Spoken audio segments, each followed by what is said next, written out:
I hate garden solar lights. So recently I've installed some garden solar lights. Dadskillz, Dadskillz, Dadskillz, Dadskillz. Welcome back to Dadskillz. Yeah, recently I've installed some garden solar lights. They seem to have come on in leaps and bounds in recent years. So let's take a look what I put in. So this is what I've gone for.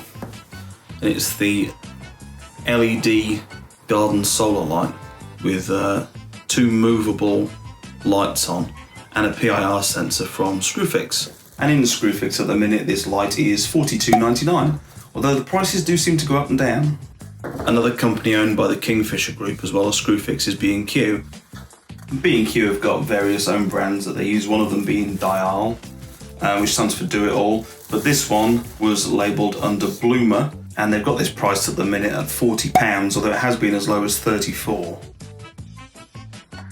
And it looks okay. It looks okay. Well, I first saw this on the school run, funnily enough, and I could tell it was a solar light because it's got this little solar panel on top there, and the light always seemed to come on and it seemed nice and bright and it looked okay. It's got a little look of Steinel about it, even though, you know, Steinel are a nice, expensive, good-looking make. This doesn't look too bad up on the wall. It looks all right. Very simple to put on the wall. It's got 2 screws, that's it.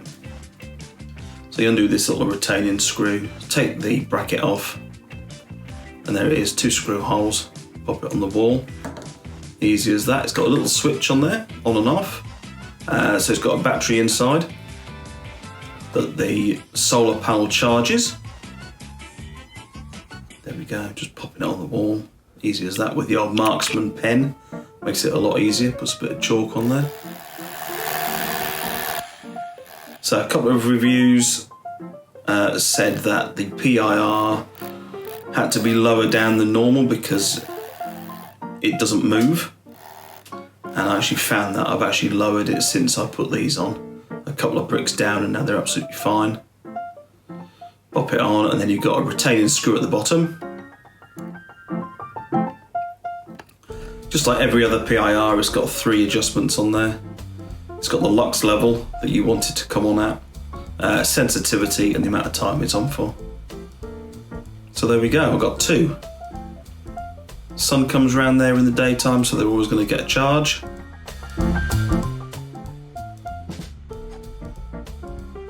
So taking a quick look at the reviews, Screwfix are a bit more favourable than B&Q on this one. Some people rave about it, bright lights, really good, and some people complain about the PIR not being very movable, so you got to have the lights a bit lower, and other people complained about some water ingress, but Screwfix was pretty favourable really. Now the reviews on B&Q were a little worse than Screwfix, and so you see there someone said that the PIR wasn't adjustable and they marked it down massively for that, but there will always be a certain percentage of people who would find it difficult to tie their own shoelaces.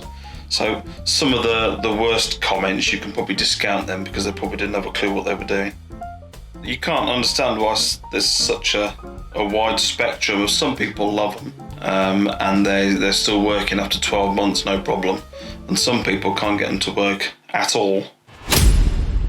Right, okay, let's go and try the lights outside. I'm going to turn this light off.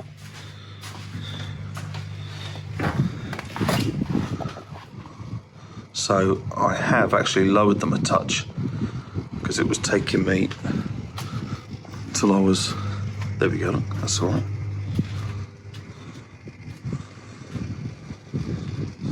That's all right. The light they provide is really good. So when will this one come on? There we go, look, that's fine. Yeah, that provides a really good light. And like a few reviews said, that the PIR isn't adjustable, so that's why I had to lower them down slightly. But no, they're really good. They've been up for a couple of days now. They've had a good bit of rain on them too. No water ingress. still really bright. So we'll see how they go. So a lot of that footage was filmed a good couple of weeks ago now. And we've had some extreme weather since. We've had thunderstorms and heavy rain, and we've also had bright, hot days as well. And they seem to be standing up to that pretty well. So no problems so far. So let me know. Is this something you used? Or would you use them? Or would you use them now you've seen this review? And remember, if you found some value in today's video, please do subscribe. And anything you'd like to see in the future, let me know in the comments. I'll see you again really soon. Dadskillz, Dadskillz, Dadskillz, Dadskillz.